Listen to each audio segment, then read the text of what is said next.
Greetings and welcome. Thank you for tuning in to RPMMORadio. This is our 10th episode, You're an Animal. You're an Animal, Rock! I'll be one of your hosts, Ashen Phoenix, and with me, of course, as always, is Sib. Hello. And Jazz. Hello. And today we got a special show. We're going to actually be doing a interview and crossover with RPHQ.com and TheHumanFloyd. Also not to be confused with the Cyborg Floyd or the non-human Floyd or any other sort of Floyds. This is the only human one allowed. If your name is Floyd, unless you add an extra D, get out. You're out of here. You're out. So, well, we appreciate you. It's kind of a milestone episode in that we go from a single digit to 2. It's a milestone to every other podcast, so it feels like I should just follow suit as a... Should we be cheering? And the villagers rejoiced. Yay. Yay. So, yeah, we're looking forward to it. We're going to have interesting topic today about RPing animal or beast races in MMOs. That's what we got the Human Floyd on for, and we've never really done that ourselves. I don't know if anybody else has, but we'll go a little bit more into that later on. So we're going to do what we've been doing. I know for me and Sib, we had a death in the family, and we've been gone since last Monday up until yesterday, and then today we had to put our poor kitty down after 15 years because she was 15 years old, and that's what happens to a cat, unfortunately. It was very sad, but she wasn't in too much pain there at the end, and she went nice and quiet. So she purred all the way to the end. Cat would purr at everything. Look at her wrong. She was just a love bug. Yeah, she would drape her. She was like, you see those fox scarves that like rich women wear. Yeah, our daughter could wear our cat like that, like just around the house. The cat was totally cool with it as long as she was touching someone. So it's been a bummer of a day, but we're glad to be here doing this. Hopefully. We'll have a lot less animal death when we're talking about playing as one. A Khajiit, yes. And any other Argonians and... I forget, what were the EQ ones called? I know there was the... the Karens, that's right. Yeah, the lesser of the two. The Sharval or whatever. The ones from EQ1 were way better. I can't even think about it, but yeah. Yeah, but they were better anyway. Karens were sucky. So anyway, we'll go over what it's been 2 weeks. We've only been gone for one, so at least got something. Jazz, you've been here the whole time, so this is pretty much entirely on your shoulders. No pressure. Go, Jazz, go. What have you been doing? Oh, God. Life. What? Oh, man. Things have been very, very hectic at home. And finances have been very tight. So I have been really kind of stressed out and doing my own thing. I haven't had much chance to roleplay, but I have been working hard on ESO's dungeon content. So, which is funny for you because you are like the least dungeony person I've ever... I know. Other than me, you're like the least dungeony person I know. ESO is the first MMO I've ever played where instances don't feel like instances most of the time. Yeah, I can see that. And it doesn't bother me. I was like, nope, not going to do it, and then started doing it just because I had made a healer and they needed me, and I found out that it was kind of fun. Yeah. In fact, you're missing a raid right now. No, they rescheduled it. But you would have been if they hadn't rescheduled it. That's the point. We know who's more important. So, well, it happens, real life like that. It's what you get. It's really your fault. I mean, when you decided to live in Freeport under the rule and thumb of Lucandelier, you knew things were going to get tight. So that's really your own. You got no one to blame but yourself. I didn't vote for him personally, but then again, nobody did. When some watery tart starts throwing swords out of the middle of a lake, it's no basis for a government. So, what about you, Sib? Sorry, Monty Python again. It's gonna happen a lot. You remember doing anything for we had to bail out to California? I'm thinking. I know I've been really spotty with playing even because Yeah, I have before that you baseball. had baseball stuff. That's all right. Yeah, baseball, and then I do think I RP'd with one of the people in the guild though. Yeah, it was. Remember? What was his Yeah. face? I'm Yeah. thinking Talon. Talon. Mm-hmm. Yeah, I remember that. Yeah, you're at a bar. It was really fun because we just kind of sat there and yacked, and then we started playing a game of like, we'd look at somebody and Yeah. be like, what do you think their story is? And we would come up with stories about the people in the bar. So it was kind of fun. Yeah, which is That's about all I've been able to RP though. which is even more funny when you're in a place where literally every story there is actually made up. I know, it was fun. It was kind of a neat little RP thing. Yeah, But I had fun with it. I hope he did too. you had a fun with it. It's a I me, had a fun Mario. with it. But yeah, I let's see, my character Tarvala, she got 5 lashes, because she didn't know when she was back talking to someone that they were a higher rank because they weren't in armor like they should have been. So, and they were being really critical of everything that everyone was doing. She's like, instead of being critical, why don't you help? So she got beaten for that, but so did a couple others. This is just the way it went. Dark elves. But no, it's been fun. Fought a necromancer. Yeah, beat that. That was fun. That was a roleplay thing that they did. But yeah, that's pretty much it. It's been, like you said, been very light. Been a slow week. So with that, I guess we'll just jump on into the news and get that done with. Let me see here, clicking on things here that I should have already had up. So this is mostly just me talking to fill the space. There we go. So, kind of a big deal, actually, at least for a lot of people. And I never played the game itself, but almost everybody has at one point or another. And that's the Magic the Gathering, which apparently is going to be now an MMO. Courtesy of Cryptic Studios and Perfect World. And if I remember it right, Cryptic Studios, they've done several others. I know Star Trek is among them. And what was the other? Neverwinter Nights. And Yeah. so both of them actually pretty big. I'm not so sure on Star Trek. I know it's got a pretty decent fan base. I mean, it's kind of like a Star Wars game. You put, Star and then Trek or Wars after it, and you're going to have a following. But Neverwinter has actually done pretty well too, especially since it's on PC and both consoles. But they know their stuff, so it could be very, very interesting. They don't really have like what it will be about, other than it's going to have a lot of, I guess for a card game, there's a ton of lore in that card game, and there's lots of, the locations from the cards and things like that I'm sure will be brought to life. But yeah, they're building it from the ground up, supposed to have stunning visuals and sound that will be as we bring magic to life in the next generation of MMORPGs. So, and as apparently Jazz, you'll like this. As a planeswalker, you explore amazing worlds.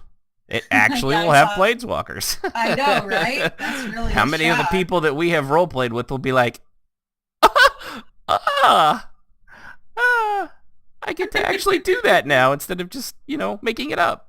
But Yeah, no, exactly. it's kind of a cool thing. I mean, it's one of the largest card games out there. I mean, I remember that from before I was in high school. It's been around forever. So, and who was that? There was a person I got to know. Her father was the through an MM. Zavine. Yeah, Zavine. was it Zveen? Yeah. Yeah. That her father actually was the one that did the paintings for several of the cards, and one of them was the Black Lotus, which is the most expensive card still to this day when it gets sold. Like, it goes for thousands of dollars. But he painted a lot. He passed away probably a couple years ago now, and I was planning on bringing it up, but he had a really good reception from the community. They were really cool about when he passed and posting up times that they'd gotten to meet him and different artworks that he had done for the card set. But yeah, that'll be definitely something to keep your eye on. They're doing it as a AAA, so those role players out there, if you've always liked those card games, or a lot of people, they touched on it when they were teenagers and lower 20s and moved on since then. But there's always that nostalgia factor, and it's going to be probably, if they're just now announcing it, sit tight 2 or 3 years from now. Probably will come out probably around 2020. So, but that should be interesting. Kind of looking forward to that. And then, what you got, Sib? Mine is from Massively Overpowered, and it's all Secret World players can get into the Secret World Legends beta as of today, which is June 9th.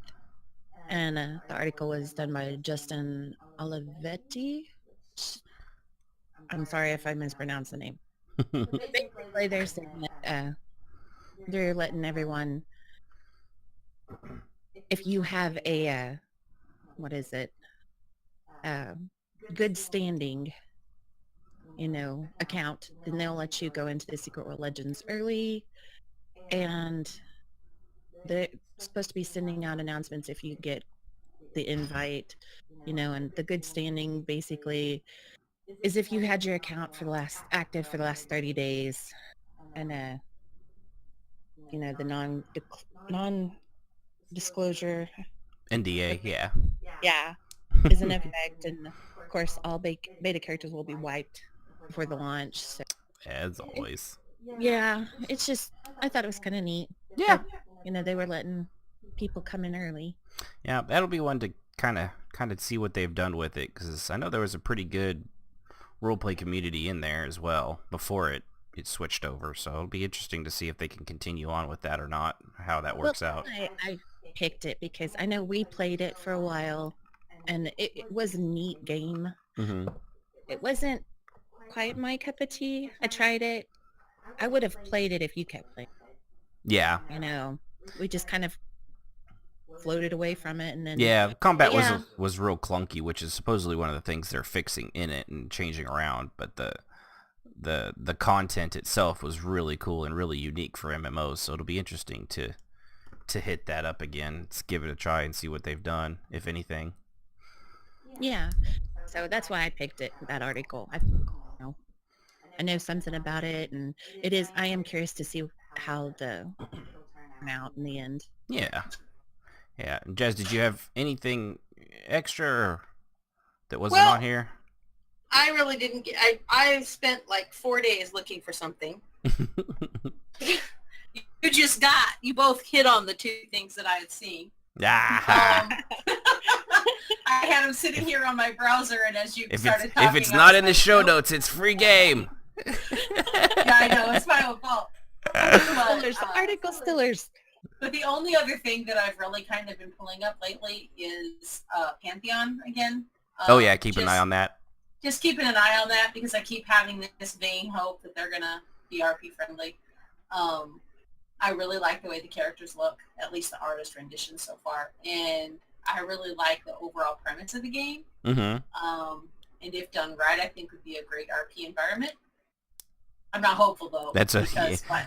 I'm smelling a lot of if coming off of this plan. Well, one of the main developers is like, RPs for losers. We're not focusing on that. So, Mm-hmm. I don't have a lot of hope that it's going to go that way. But I still keep an eye on it because there's always hope. Well, it's it not like we've so not cool. played MMOs that are completely roleplay friendly and done just fine in them. Oh yeah, So. I mean, everyone said AOC wasn't going to be anything but a sex fest in PvP. They were mostly right.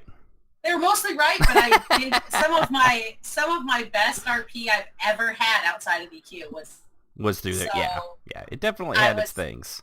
It was the most intense experience, and I learned how to PvP there. I was in the RP PvP server, so I had post-traumatic stress disorder from harvesting, but... What are you doing? This is my node. I know, right? I mean, in that game, if you wanted to harvest, I had to lay down my AoEs and then harvest. So it would interrupt them from interrupting Right. you. Yeah. Yeah, it would interrupt them before they could get to me, it's like when I went back to EQ after my break, I was twitch. Every time I started harvesting, I twitch because I was like, Your camera's rotating around your character. Like, what's that? I did. That's exactly what I did. Yep. Is I would Mhm. rotate my camera, and I'm like, what am I doing? There's no PvP here. But I had Yeah. gotten so used to doing the, head on a swivel thing. Yeah. What are you doing, Here, orc? anybody Orc. come You better watch out, orc. Orc. Oh, wait. You're just an orc. Yeah. So I'm not against it, but I just got to the point with PvP where it was just a bully fest, and I just couldn't do it anymore. Yeah. Which is Unless you what have a most lot of friends. but, PvP devolves into if you don't get Yeah. into it super. If you're not super serial about it. Yeah. So Super serial.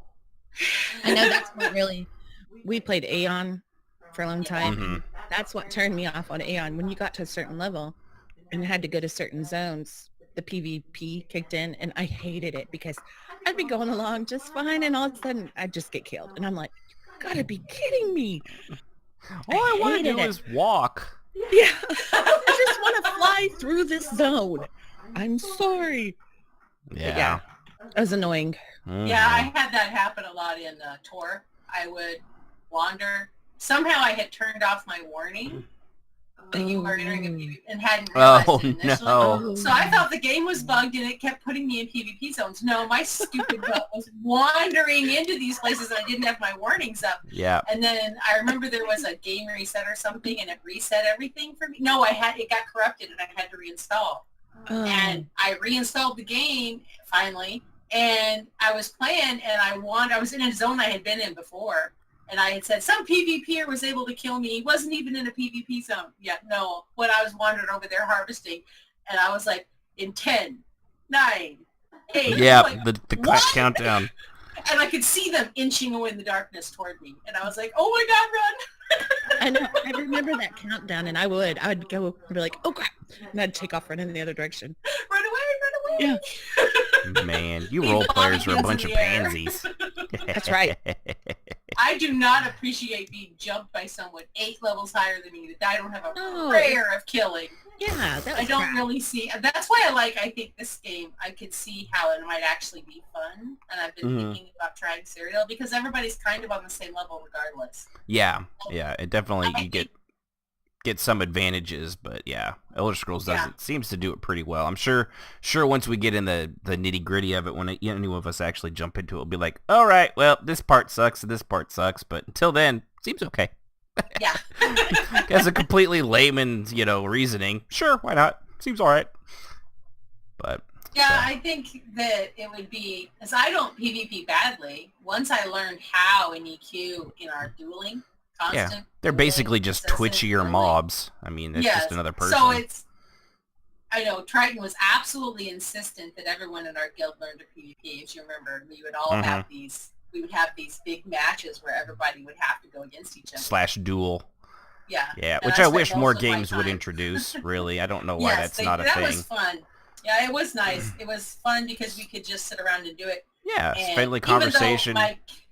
My character usually ended up dead in 30 seconds, but it was fun. Played an assassin, yeah. It's hard to sneak up and use all your best moves when you're staring right at someone when the fight starts. There's just no way. They'd be like, just stun me. Oh, yeah. Mhm. Don't you have like 6 anti-stuns? Well, yeah. Well, Okay, yeah, but sure. after I've used all those and you're dead, stun me. Yeah, my problem was I always play a healer, so Yeah, make the fight last forever. But eventually, yes, I'm going to die. Yeah. yeah. Just I put it hated out that. there. Yeah. Well, boy, do we wander off topic. So. Yeah, it's all right. But so we'll go ahead. We're gonna, like I said, we didn't have a whole lot. What with the kind of just crazy 2 weeks it's been. But so we'll jump into a word from our sponsor, and then we'll bring on TheHumanFloyd and get to know him and RPHQ and a little bit more about what they're about, and then ask him some questions and see what he's like. See if he can. Hey, real quick, What? I need to say thank you to Strafe. Oh yeah, for absolutely. picking up the slack from me. So he Oh did yeah, an that was awesome fun. job. He did Yeah. a really good job. He did Yeah, an awesome and job. we- But I wanted to say thank you. So. Yeah, and we may be having to call on him again for something else soon, for other reasons, but we'll hit that later.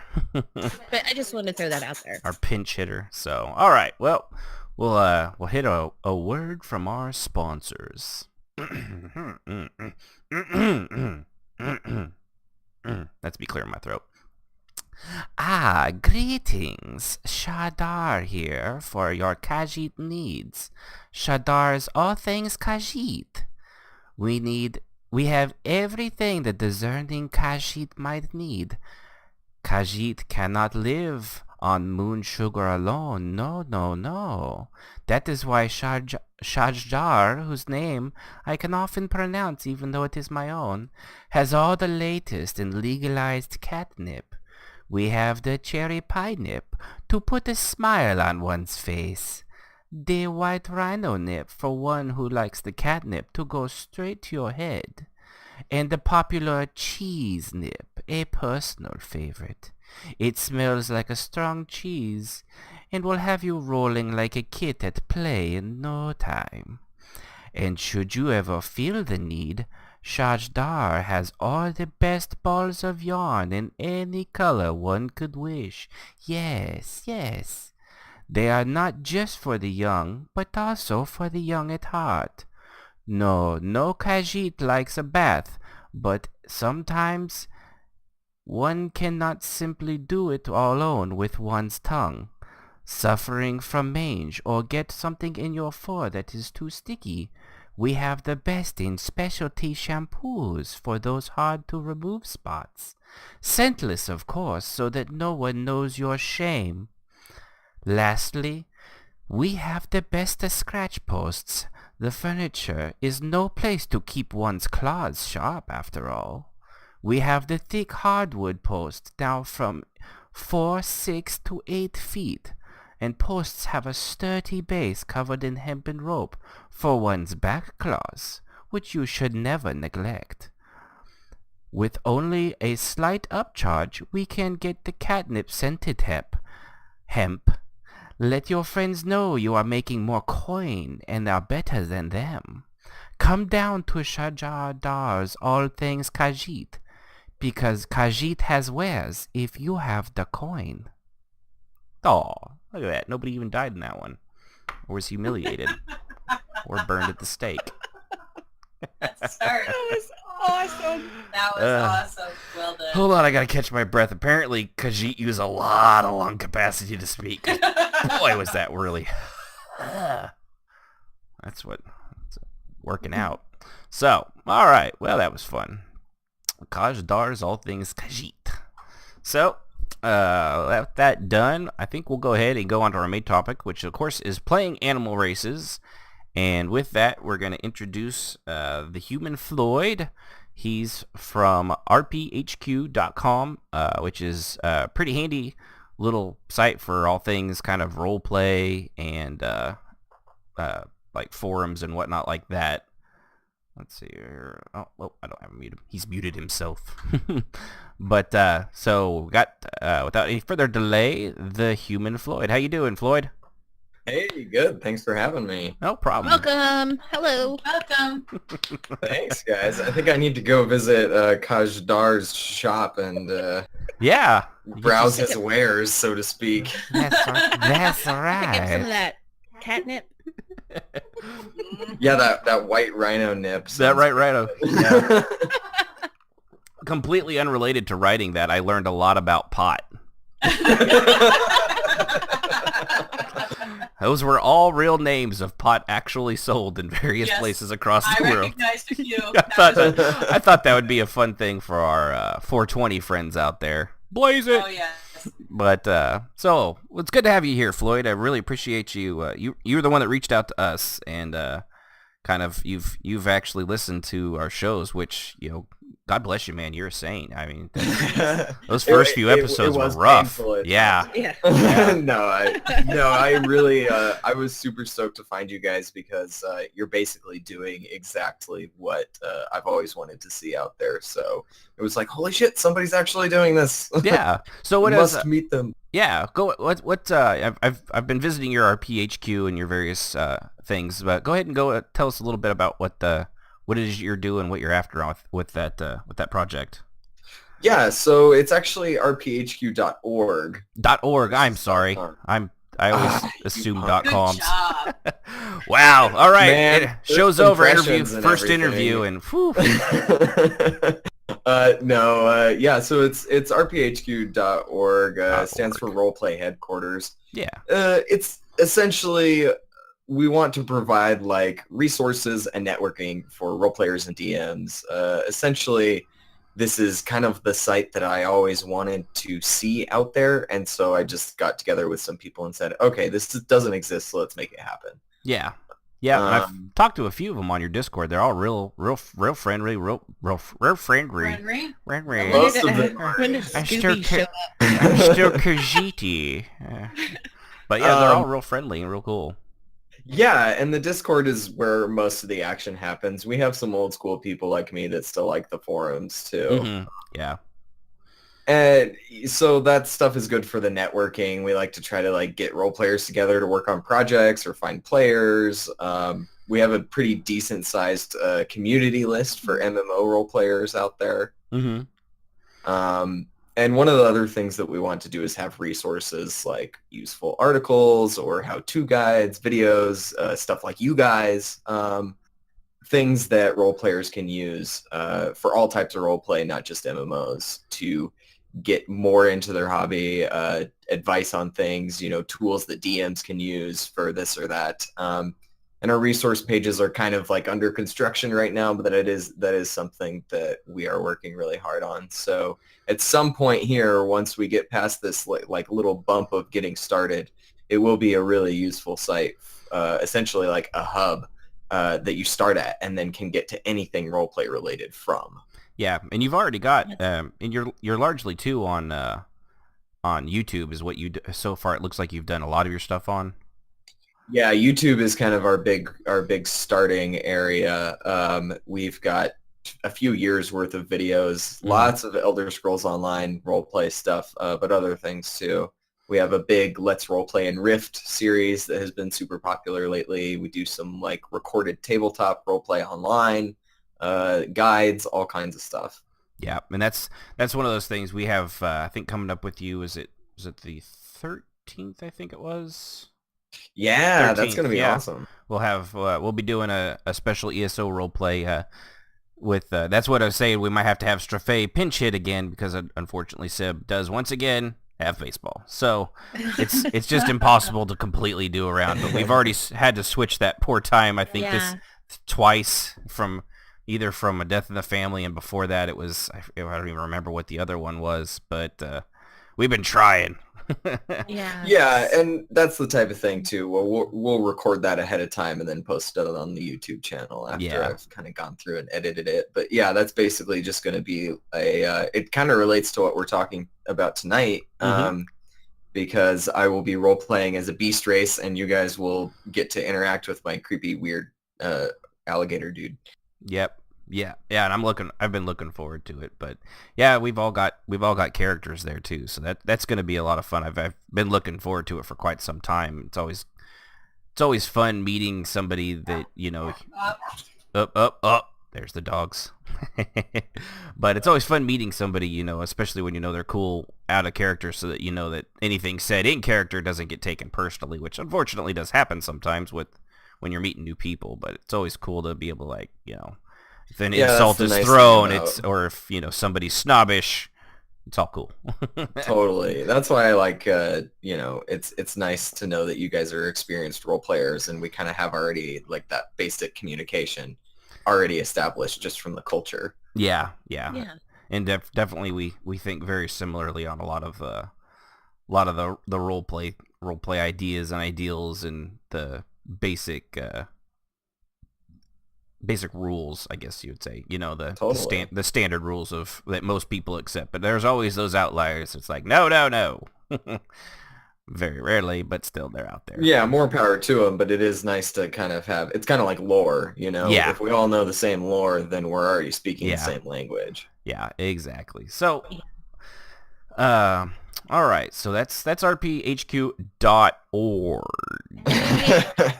It really, looking at the site, I wish, when I first started, there was something like this, because it's a lot of information, a lot of helpful information. Yay, I'm very glad to hear that. Yeah. Yeah. And that's what, new players need is, because it's intimidating It is very intimidating to start Oh, RPing. hell yeah. Yeah, because you're always being judged. We're judging you. Well, Us old veterans they- are always judging you. What's funny is you think they are, Yeah. but they really aren't. And most people are No. just like, whatever. And they're super, I mean, most people are super helpful in the RP community. You know, if you reach out and say, hey, I'm new at this. If I do something wrong, please say so. And Mm-hmm. everyone's like, oh yeah, cool. And they'll tell you, hey, you can't do stuff like that, you know, Yeah. or, oh, that's perfectly fine. You know, it's really nice. Yeah. To You have, can't stab my character in the throat. Oh, I didn't know that. well, it's really nice to realize, you know, that they're actually friendly and you don't have to be scared of them like I Yeah. was. Yeah. They just want to see the roleplay community grow. If they've been Yeah. around long enough, they know that the more role players means more opportunities. Yeah, and the diversity is a word that's lost a lot of meaning, but in role play, the diversity is really, really important because when it Makes all it starts, feel more alive. yeah, but because when it's all homogeneous and everyone's the same and all, it gets stale very quickly when the community shrinks down. So a consistent and large community or a growing community is always better in any MMO over something that's Yeah. shrinking and, you know, everyone's like, oh yeah, we all think exactly the same and no one wants to hurt each other's feelings ever in character anymore. It's like, oh, Oh, so it's God, I know. boring. I just had to deal with that again recently. So Yeah. So, all right, well, let's go ahead now that we've got the introductions out and yeah, we're just going to call you Floyd. Yes, that works. Especially for the context of Yeah. what we're talking about right Yeah, now. I had that thought. The HumanFloyd is ironic, given that you play a lot of beast races. It is, and I totally did not notice that when I made the name, and now everybody gives me shit. So I have. We're okay. One more side note. Where did the HumanFloyd come from anyway? That is a big secret. If anybody figures it out, I have promised to give them $1 million or something. Or something Please read the fine print. or something. All right, Willy Wonka. You didn't read the fine print. Infantatum. Good day, sir. I said good day. But if you can guess that, email me. And Oh, there you go. Which you could find at rphq.org. yeah. Which That's is right. a really cool site, by the way. Now that Yeah. I can speak again without the dogs barking. Thank you. The dogs are just trying to add their That's thoughts right. on beast races. Yeah. Well, no, my mom was bringing my son back from his cursory lawn mowing duties. And Womp I had womp. sent her a towel and said, I sent her a towel. I sent her a tell. Sent your mom a tell. Wow, you really do play a lot of MMOs. Yeah, I really do. Sent her a text message that said, I'm recording, so please either wait till after 8 or like stop halfway down the drive and let him walk so the dogs don't freak out. So what does she do? Pull right up to the front. Bang on the door, ring the doorbell a couple dozen times. Enter, we're here! Yeah. So, all right, well, let's go. Mom.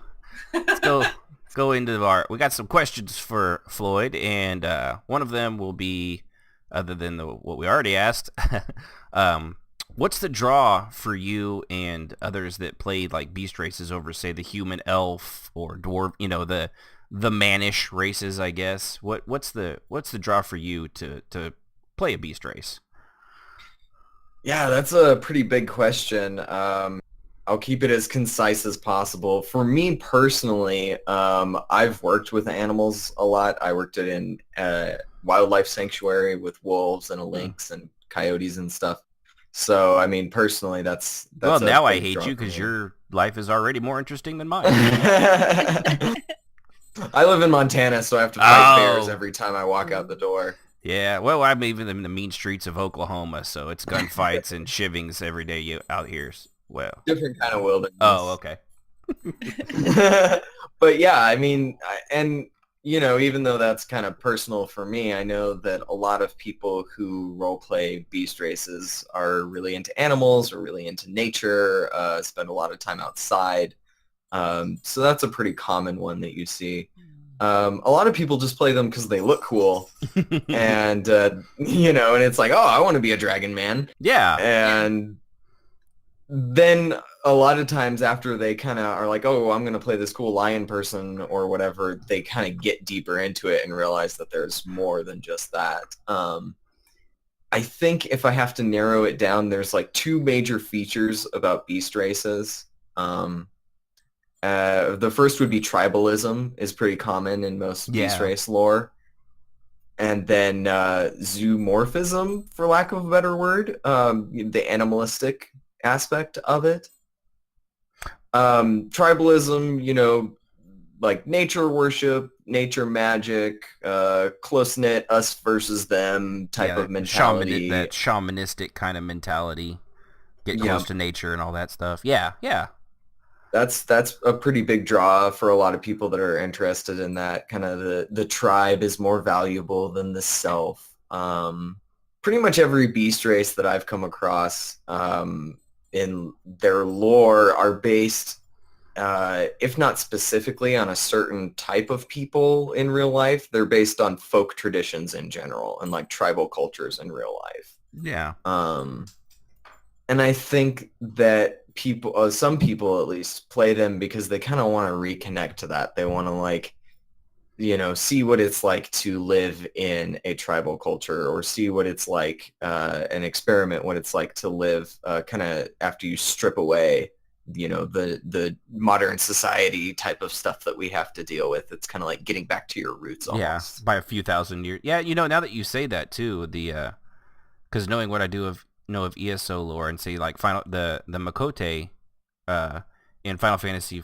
14, they're the exact same way as the kitty people in EverQuest 2 with the Karens or ESO with the Khajiit. I never really put that together. They are all actually tribal in nature like that. I've known it, but I've never put that together until you said that. Yeah. Yeah, it's one of those things that it kind of is almost in the background a little bit, but once you get a little more into it, you realize, oh, okay, these people are actually, you know, very similar to modern day South American tribes or ancient European tribes or, you know, whatever. Yeah, like the old Mayan tribes that disappear. Totally.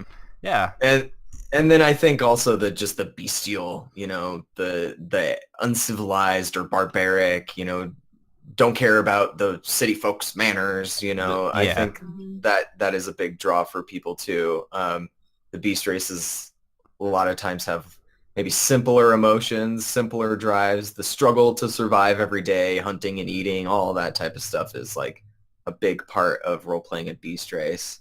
Tearing into a haunch of meat as opposed to using your knife and fork. Right, yeah. which is always fun to see. Totally. What? And mouth dripping with, you know, grease and a hunk of meat. What? And it's so great to have that. And like you said, diversity is like a huge part of role playing, because you can have like an elf like cutting up their little steak next to, you know, an orc just like shoving food into their mouth. Yeah, and it's kind of fun to have using that. fingers as spoons, finger spoons. Yeah. Yeah, well, that's pretty good reasons for me. Yeah, I've never really, like I said, that tribal thing, that's so funny. I've never really even put that together. How often that I guess trope would be the right word, gets used in the bestial races over and over. Even like the Argonians, though, they have the Hist, and they're very shamanistic and in touch with nature. Like they literally touch nature and then talk to it. So Totally. Yeah. They are the literal tree huggers. Yeah. It's like, oh, I love you so much, tree. Yes, I love you too. That is the voice of the Hist. That's the Hist voice. Hello, it's me, a Histio. I don't know why the Hist is Italian, but hey, go with it. Whatever. You gonna finish that?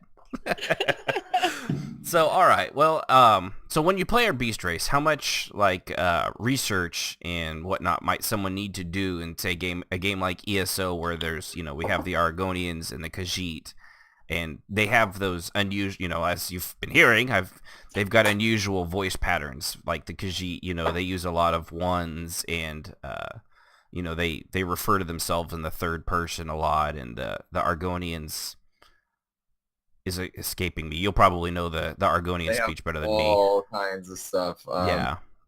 Yeah, all kinds of weird stuff. I think actually if anybody listening is into Elder Scrolls Online, if you go to tinyurl.com/tamrieltalk, I have an old thread that I threw up a long time ago that is just a collection of all of the weird like colloquialisms and like speech patterns of the various races of ESO. Oh, that's pretty And cool. Cool. yeah, it was a big project, and it was early on and when the game came out, and lots of people put input, so it's kind of a big community thing. Yeah. But if you look at it, the Argonians and the Khajiit are definitely like the largest lists of all of them because they have all kinds of weird things they say. Yeah, they do. So maybe you could answer a question I've always wondered. Why is some Argonian names like Squats Over Toilet and another one's like Steve? What's the difference between those?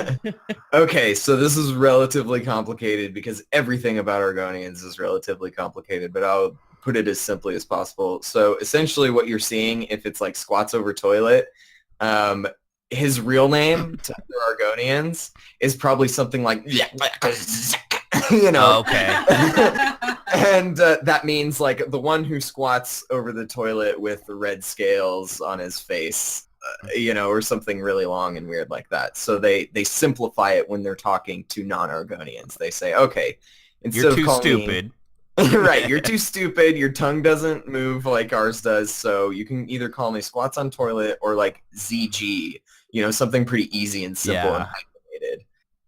But their real name, like Argonians have essentially three names. They have the really, really long one that you can't pronounce. They have the hyphenated shortened version of that, and then they have like the translation of that. Okay. I've always wondered that. I've just never bothered to look into it. And then I thought, well, we're going to have you on, so I just asked that randomly. I just forgot to write it down. Yeah, and that's one of the things like about role-playing at Beast Race is a lot of times their lore is actually really weird and complicated and deep. Most of the time the Beast Races have the most outlandish lore, and they're not necessarily just like gorillas or lizards who happen to walk. Yeah. Well, they got it, and they got to do that because otherwise, you know, obviously we're all humans, so you almost have to do that just so it's so alien that it seems completely different and more animalistic just by its very nature. That way you're not, you know, falling into your own basic, you know, what you know every single day as a human being. You're not falling Totally. into that as an animal. You know, there's short of the crazy people, not a lot of people prefer to themselves as the one or in the third person. David Koresh. Yeah, and I think you're totally right. They try to make them seem as alien as possible, so that if you do encounter them, it's like, whoa, what is this weird, you know, creature? As far as like if you are a role player that wants to play one of these races that has either unusual voice patterns or like weird lore or something, obviously, and you guys have said this a million times, the best thing you can do is just like play the game, pay attention, listen. I have a quick question. Yeah. That might be, I didn't see it in the outline, so Go for I thought it. I'd throw it out there. Where would you say is the best place to research? I mean, like, I know I play an orc in ESO, and I did mine on Wikipedia. So would you say Wikipedia, or is there other places they can go to find out about the lore? Well, specifically for ESO, let's see, what's it called? There's this fantastic resource. It's like an Elder Scrolls wiki, but it's like kind of a lore wiki. What is it called? There's the Imperial Library, and then there's the unofficial Elder Scrolls page. Yeah, that's it. uesp.net. That one is fantastic because they have information from all the quests and information. The Imperial Library is like just the books. Yeah. But UESP has the books as well as the quest information. Yeah. I was given those. I told the Imperial Library is kind of a good beginners thing. It might help you navigate it quicker. But if you really want in depth, the UESP is definitely, They got everything. And it's not just for ESO. It's for everything Elder Scrolls. So that's technically six games. I mean, if you count ESO as their sixth game, which I kind of would, you know, that's a lot of lore in one place. Okay. No, I just thought that would be a good question. Yeah. Yeah, and also, I mean, just doing the quests for those people too, like going to orc areas and doing Yeah. orc quests. Mm-hmm.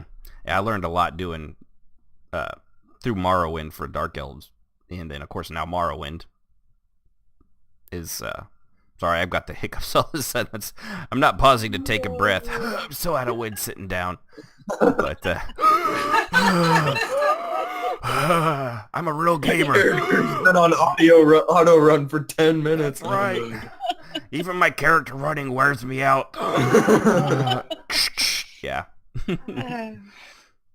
But yeah, so it takes a good deal of research to really start to start if you want to, at least get your voice patterns. I mean, anybody can shoot off the cuff, and of course the great thing about roleplay is if you start playing as, say, a beast race and you realize, like, 5 days in, a week in, a month in, you're like, oh, well, I didn't know about that. You can nudge and adjust accordingly. It's not, just because what came before is there already. It's not always set in stone, especially when you learn something that maybe you were doing that broke lore, but, especially serious lore, and you're like, oh, I'll just, just kind of fix it so maybe it was already like that all the whole time. It's not that. Right. It's the great part about playing make-believe.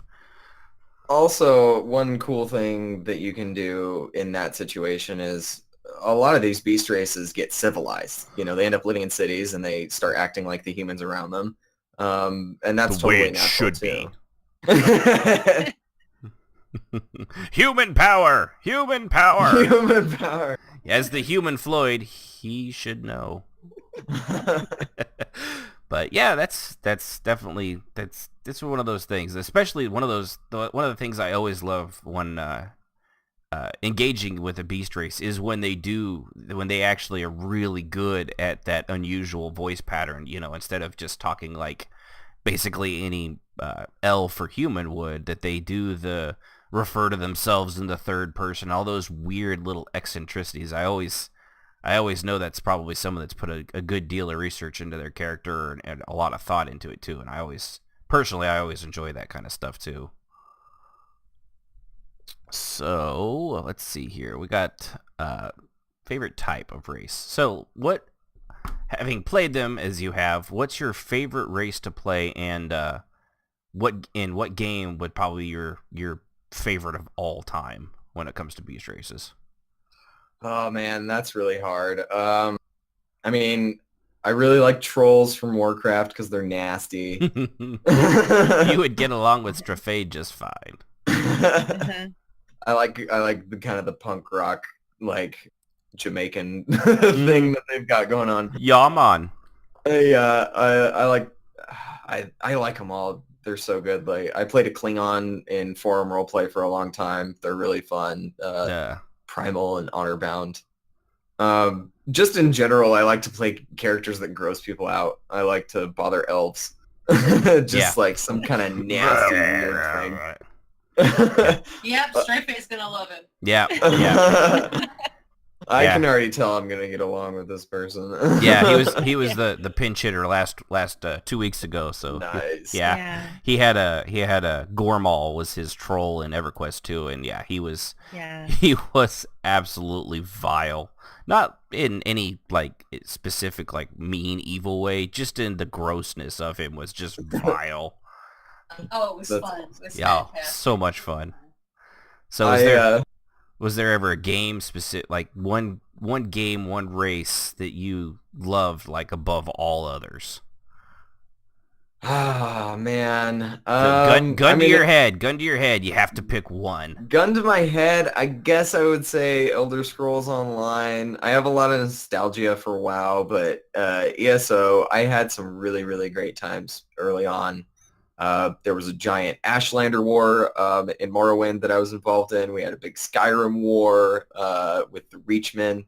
And then I had this like giant Argonian plotline in Black Marsh. I really, really like playing Argonians. I think I'll go with that gun to my head. Yeah. I actually have heard about funny enough, I've heard of the Ashlander Ward even in roleplay, even still I don't know how long ago that was, but That was like 3 years ago. it's still brought up with the Dunmer Guild I'm in. They still bring it up and talk about it. In fact, They were super involved in it. I actually ran it with them. Yeah, and I think they're in the process of maybe doing another one very similar to that, because there's apparently there's an Ashlander Guild that has popped up that is super cool, and they've been kind of doing. We've had a few skirmishes with them, so it's possible that the Ashlander Ward 2 Electric Boogaloo will be out before you know it.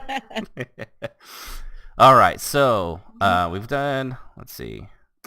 Okay, so we did your favorite thing. What is there like a specific story or like memorable most RP moment that you had as a beast race? I guess that Ashlander War would probably be among them, but is there something more specific or personal maybe?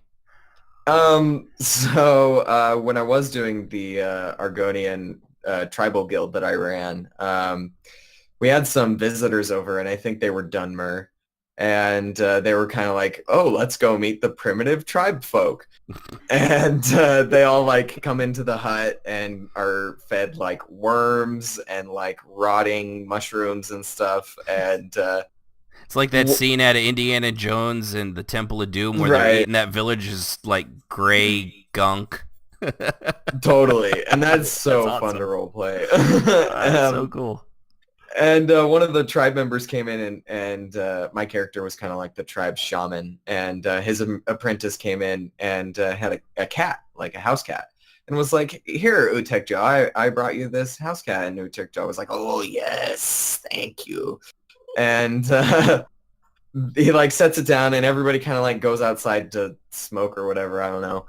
And they come back in later, and they see my character just like laying down on the ground, the like dirt of the hut with his head, like his neck stretched out, and there's just like the back half of a cat sticking out of his mouth.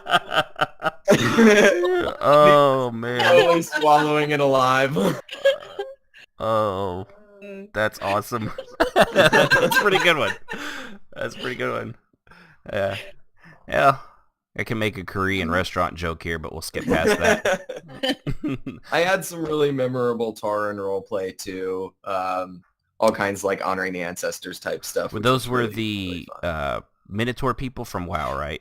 Yep, they're the cow folk. The cow folk. Yeah, see, that's one giant gap in our knowledge base, unfortunately, is World of Warcraft, because we were all, Jazz and I especially, were always EverQuest and EverQuest 2, so we never really got into the World of Warcraft. Never had anything against it. World of Warcraft people, we love you.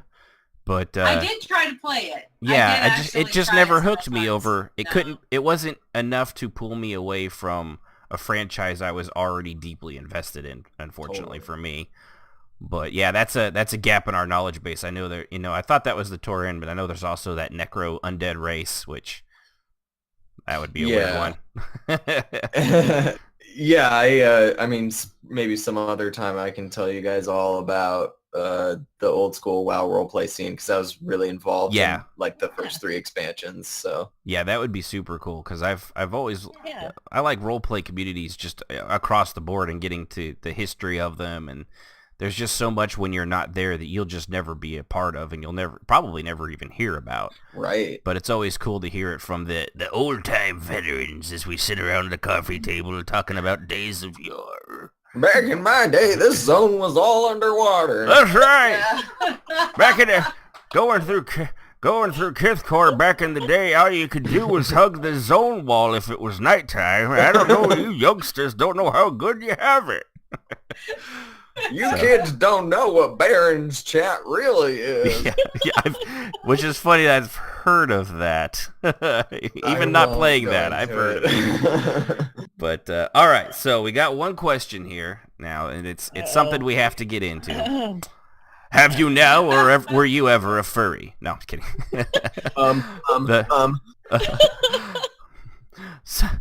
Hides my Sonic the Hedgehog porn.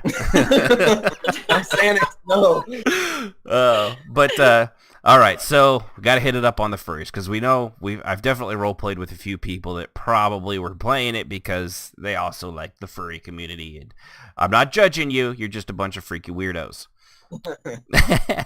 But how much of that do you think kind of mixes over into RPing a beast race and MMOs as well? Just that they, obviously furry conventions might be someplace they can do their hobby at, but in an online game, they can pretty much do it all the time, which, if that's their outlet, like I said, more power to them. But you think think there's a good community that does that as well? Yeah, I mean, we've got furries, scalies, greenies, featheries. Okay, what's greenies? I don't know that one. That would be like orc troll type. Yeah. I'm thinking of the Incredible Hulk. Yeah, people that just love to Hulk out everywhere. We have a Hulk. I'm a god. Probably not far off. Yeah. Yeah, they're definitely around. They're actually probably a fairly significant portion of the beast race, role play community. I don't care what you do, but sometimes it can be a little bit difficult because there are people that want to get more into like the deep lore or like the tribalism aspect or the shamanic aspect, and they discover that a lot of the people around them are just there to get their fuzzy little rocks off. Yeah, they're just there. They're just there for the furry ERP. We've met a few like that. Yeah, a few. It's too bad you can't neuter those people. Yeah. Sorry. Bob Barker, is that? I knew it. Yeah, she had to mute herself because she's just laughing. Oh, and Jazz is dying. Way to go, Floyd! You killed half the crew. I'm actually an assassin, and I'm here to murder all of you. That's right. That's the way to do it. Which is RP assassins go. What you just said is exactly how most RP assassins are. I'm an assassin. I'm here to kill you. Well, shouldn't you tell me that after I'm dead? I'm an assassin. Yeah. Isn't there like some sort of assassin's creed about maybe not saying stuff about that? But yeah, I'm Bob Barker. Have your furries spayed or neutered.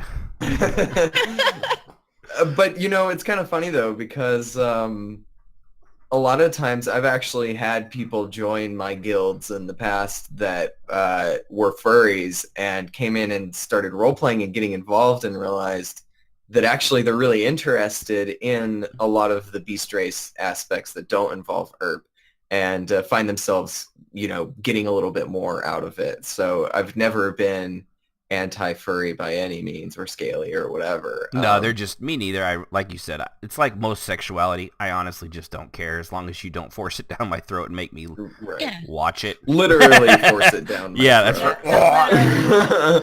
Yeah. There's an image. Yeah, right. So, lizard races. Does it really go up into your abdomen? No, I'm just kidding. Oh my god.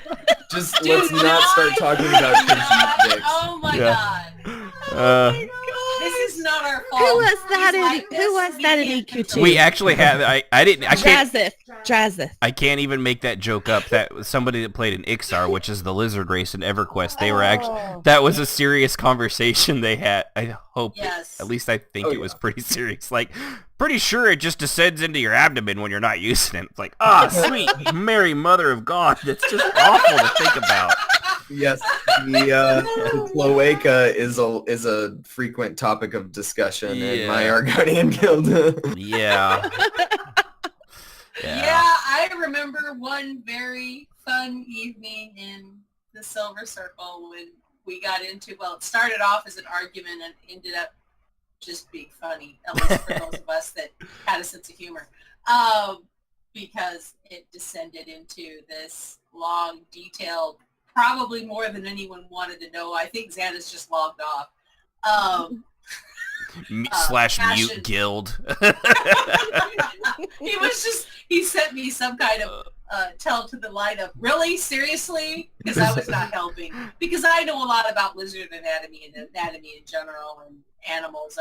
What was that you were saying about scalies, Floyd? Yeah. I find lizards very interesting, and I always have. And so when I was a kid, I studied them. So then when they start saying stuff that is like completely off the wall, I'm like, no, that's not actually how it works. Let me explain. And I started, and Ashen's like, sweet Mother of God. Ixar, please. Yeah. Oh. Jazz our friendly lizard Athorian. Yeah. So would their tails grow back if they lost them too? Depends. An Argonian named Stubby. It's a defense mechanism, okay? That's right. Don't pull on it, it'll fall off. Well, that's what she said. Don't worry, it'll grow back. Yeah. Oh, man. Frequently loses tail. Yeah. Oh, yeah, that's a whole new meaning on, yeah, this is bad. What's that, Lorena Bob? It'll grow back. Okay. Oh my god. I think we had a character named Two Tails. Oh, God. What was that, Austin Powers? It looks like a bloody tripod. Okay. I think not she's going to dying. have a coronary. You need to bring Yeah. Yeah, that's actually, I think I've said it before on the show, that's how I actually plan on killing my wife, is through laughter. That way they can't trace it back to me. It's not an effective murder weapon. It takes time, but I'm working on it. All right, so got the furry question out of the way. So we've only got a few more here before we wrap it up. And so, because I've actually had some pretty awesome. I love role play fighting. You know, the either through /random or just if it's someone you trust, just doing back and forth. Oh crap! Was it Draxith we just talked about that was doing the abdomen thing? Yeah, Drazith. Drazith? Drazith. Yeah, Drazith. Him and I actually had really awesome combat fights because my character was a monk and so was his, and in our fights he would utilize his tail as a weapon. So, you ever do a lot of role play fighting as one of the animal races when you play them? Oh, totally. Yeah. Yeah, I mean, and that's something that's really fun to do. Claws, tails, bite attacks, the kind of stuff that you can't really do as a non-beast race. Yeah, as an elf, I'm gonna bite you. It's gonna give you such a pinch. Yeah. Oops, I left a hickey. Right. Now Zoidberg's the winner. But yeah, so how when you're doing the roleplay fighting, obviously, like a human fighting a gorilla, there's a slight strength difference. But when it comes to strength, dex, or stamina, claws, tail mechanics, what kind of bonuses, and how do you balance those out? Because obviously you can't overpower a character because you get into god modding territory. But there is a certain amount of extra strength and versatility you get with a beast race over an elf or something like that. So how do you kind of balance that out in your experience? Yeah, that's definitely a tough one because obviously, with MMOs we kind of have this like consensual, okay, nobody is like too much more powerful than anybody else unless they have some kind of weakness. And I do know a lot of beast race role players that think like, oh, I'm a beast race, obviously I'm stronger, faster, Vampires. Right, yeah. Well, it's funny because like almost everybody you meet, for some reason they think, oh, well, I'm an elf, so I live longer, so I'm better at everything. And I can walk on top of snow because Legolas did it. Right. So, you've always got people that take it a little too far. The way that I tend to do it is, if a beast race is fighting a non-beast race, like totally naked, I think it's generally, people would say, okay, the beast race is probably going to win. But when you think about it, claws and like a thick hide does not compare to crafted armor and weapons. So if you get like a fully armored Argonian fighting a fully armored elf, they're essentially on the same playing field. Yeah, especially when you put bring blades and whatnot, or in ESO's case, magic probably is the ultimate in player leveling. Right. Yeah. So, it's one of those things you kind of have to realize if you are playing a beast race, like that doesn't mean that you're going to be better at everything. It's not the win a lot button. Of thing that right. Yeah. There is no win button. If you have a strength, you should have a weakness to balance it out. Pretty basic stuff. It still applies to a beast race. Now see, you say that and you mean it so diligently, so truthfully, but the whole, if you have a positive, you need a negative. It has to be beaten into so many people. Yeah, This is the cynic guild leader here who did this for 10 years, and I finally gave up. Yeah, But- you could see Jazz right now pulling a stogie out of her mouth. Yeah, you know, I've seen it all in my day. You Hey, say I'm not one kidding. thing, but we're gonna have to beat it into these raw recruits over here. Yeah, I mean- seriously, it feels like that sometimes. it does. It totally does. And it's one of those things that either people play long enough that they learn that over time. They're one of the rare people that gets it right away, or they just never get it, and you're not going to teach it to them. So, I don't think it's something worth trying too hard to beat into people because they're either going to get it eventually or they're not. Yep, Yeah. All right. that is very accurate. So we'll have one last question here. And this is kind of a sum of everything. If you're not convinced now, to at least give a beast race a try. What is the most compelling reason someone should at least give a shot at role-playing as a beast race at least once if they never have before? Well, I know for a lot of experienced role players like you guys that haven't played too many beast races, it'll definitely be a change of pace for you. It's a completely different way to role play. I use animals for inspiration a lot for like my character expressions. I like to have characters, especially Argonians, like lick their eyeballs. Weird Straight shit like face. that. Garmal would do that, remember? And he'd pick maggots out of his nose and eat them. Totally, Yeah. yeah. That stuff is like way too fun to roleplay. Like you cannot be Bleh. Yeah, I could pick a fly out of the air and munch on it. Yeah, Or just like be walking like a Tauren, just be walking and just have like a giant glob of shit just come out while you're walking and just like think nothing of it, you know? That type of stuff. Awesome. yeah. That's definitely a compelling reason to roleplay. You can shit wherever you want. You can gross who people doesn't want out. it? Right. But also, I mean, on a more serious note, like, if I can, The shitting and the eyeball licking. I mean, I'm already sold, but yeah, definitely keep going for anyone that's not sold yet. if licking your shit and shitting out your eyeball doesn't compel you, Oh my goodness. Been fun. I And think- informative. Don't like a lot of the beast races have some battle positives that people find compelling to play them. Sure, yeah.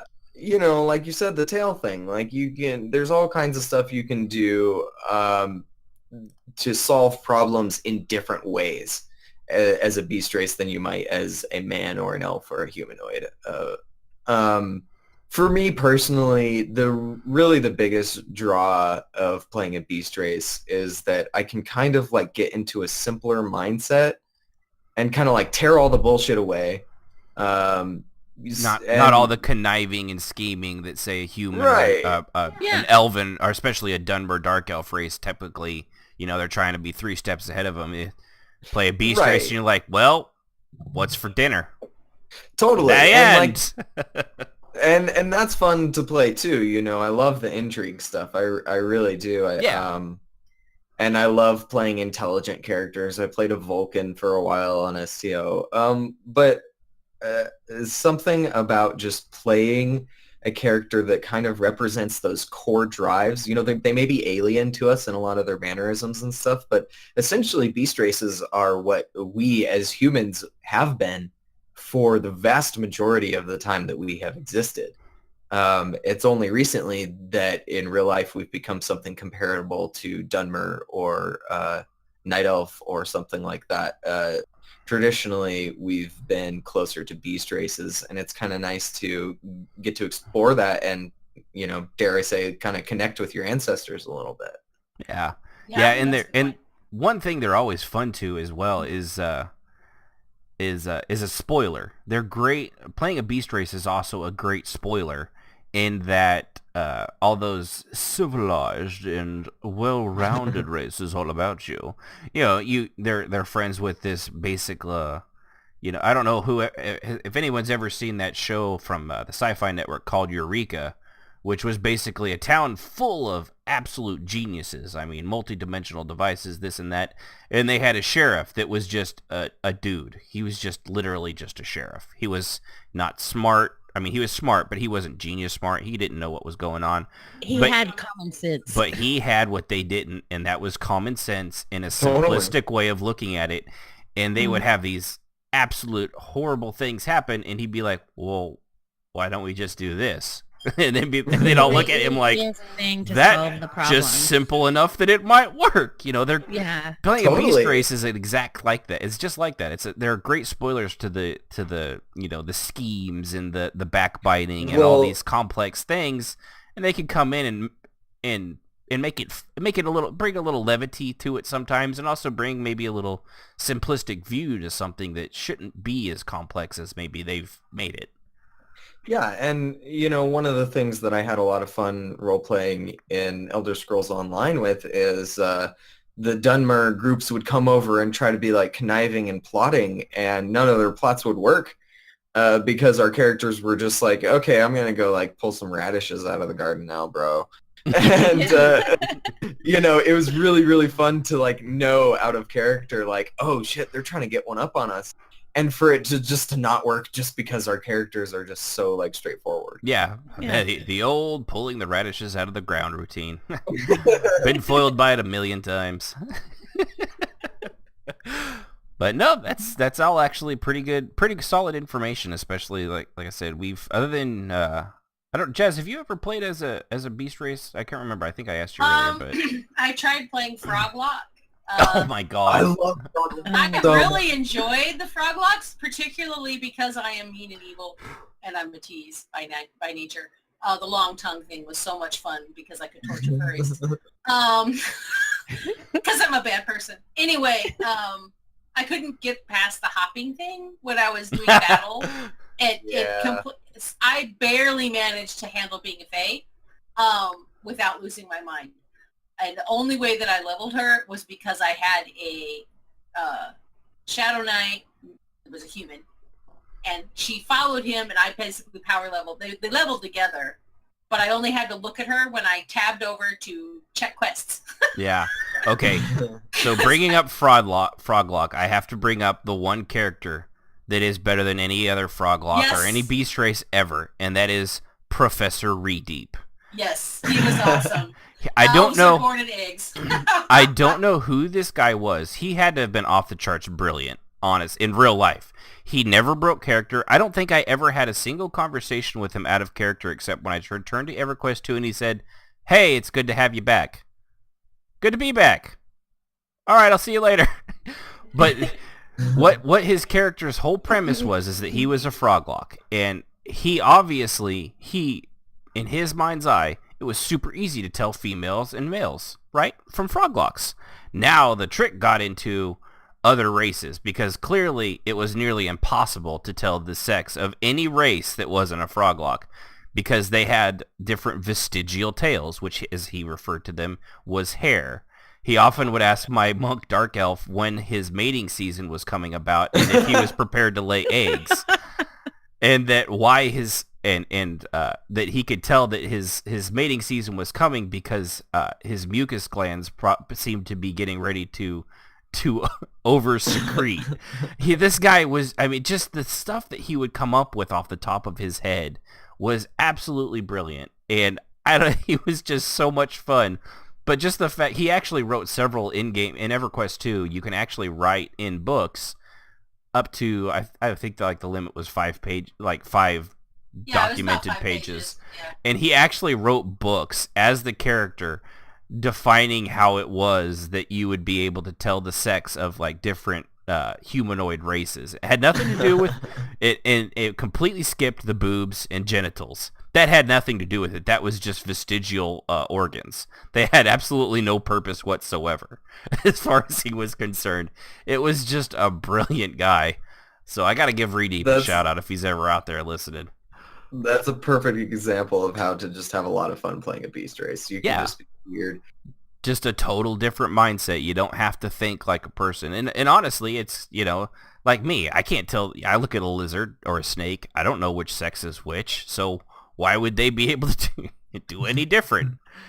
So yeah, gotta give that shout out. He was fabulous. He was a lot of fun, and he I was loved to torture my dark elf. Yeah, my Xanis as well. Xanis was actually a diagram in one of his books as showing exactly why my character was a female.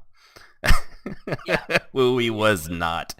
But he said that her braid was a mark of her masculinity. Yep. And she would just fall over laughing. She was just like, I really ought to put a stick in you and cook you, but you are too much fun. Yeah. He was a lot of fun.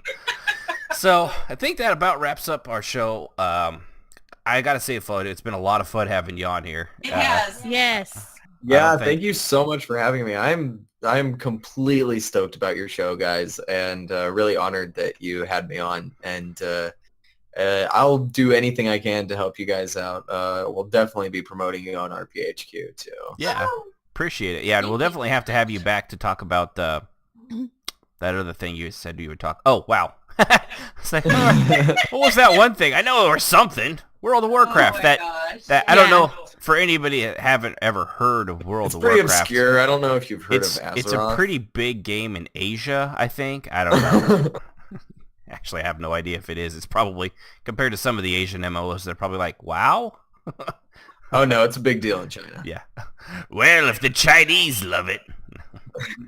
No, it's, and more power to them, It is nice to see some of the MMOs stop trying to, at least coming out in the next 2 or 3 years, stop trying to emulate what World of Warcraft did, because World of Warcraft already did it. You don't need to emulate it. If you want to beat World of Warcraft, don't be World of Warcraft. Be something new. The original. The original. You'd think that would make sense, right? I mean, no, we need to make it more like WoW. Tor didn't get the message. Yeah, it's just like, what? There's only room for Coke and Pepsi. Get out of here, RC Cola. But so I appreciate you coming on, Floyd. And like I said, it's rphq.org. So yes, you have to do that. Yes, I do, because I completely fucked it up the first entire half of the thing. So I've got to do that every time now. And I'm looking forward to role-playing with you guys for my Let's Roleplay an ESO show. Yeah, and you'll be able to, if you go to YouTube and just in the search comments, RPHQ obviously will bring it right up. Of course, if you go to the website, you'll be able to, I think there's a link to several of the videos. Obviously, you just click on it and it'll whisk you right there, or start playing it right in their website, because their website's way better than ours. And we both use Squarespace. He's just got a lot more patience than I do. Yeah, the Squarespace site, it's Squarespace is a fun site to make a site with. And, yes. I did my graduation site there, went for my design degree, and I loved them. So. Yep. All right, so we'll go ahead, wrap it up. Really appreciate the TheHumanFloyd for being on here, and of course rphq.org. So go ahead and start let's see, click on this thing like a professional would, already having the outro music on while they're doing all this stuff. You can always visit us at facebook.com/RPMMORadio, or at Twitter at RPMMORadio. Obviously, you can download our podcast after the fact at things like Google Play, iTunes, Stitcher, Podbean, various things like that. Always catch us anytime you want. Listen to past episodes just as TheHumanFloyd did. Be more like Floyd. That's going to be our new saying. And then all we need you to do is tune in next time, and we'll talk about why halflings aren't a beast race, but are probably all furries anyway. Next time on RPMMORadio. Have a good night, everybody. Later. Bye. The thoughts and opinions expressed by RPMMORadio are just that. Just observation as well. But pretty close to it. Music provided by Husky Buddy. Visit him at youtube.com/HuskyBuddy for all of his great rock buddies. Well, because that didn't play loud enough, I'm going to say it again. Visit Husky by the Geek at youtube.com/Husky by the Geek. He's the Husky by the Geek. He's the guy that's done all the intro and outro music for us. He's absolutely fantastic. Giving us permission to use it. And everybody, have a great night.